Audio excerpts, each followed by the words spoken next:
อ้อันนี้หงทานได้หงทานวัดป้าบุญนรินทร์คนมาเป็นหมื่นโอ้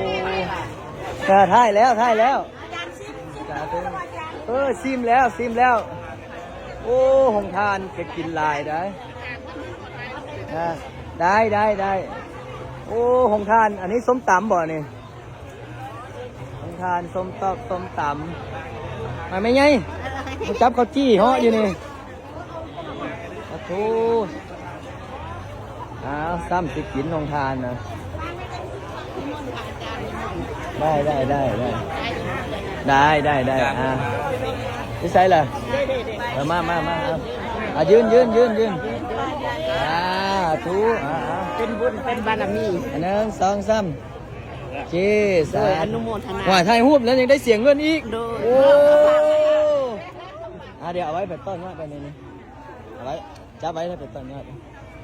โอ้หงทานยังทางนี้อันนี้บอกแม่นหงทานนี่หงกินได้หงนั่งกินได้ประตูนี่นะสาธุพุทธะชุนั่งชุมนี้นั่งกินแซ่บก็ชุนี่นะอ๋ออันนี้หงทานยังอันนี้นะ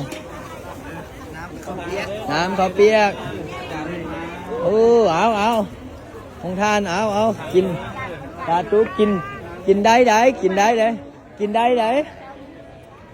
สาธุปะทูมันหลายเนาะได้ย้อนแต่ฟ้าบกฝน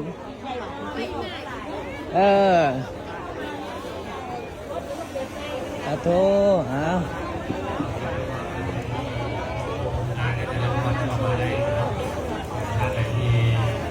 สาธุนี่ปิ้งเขาผู้ใดเนี่ยผู้ใดปิ้งเขาไม่ค่าโอ้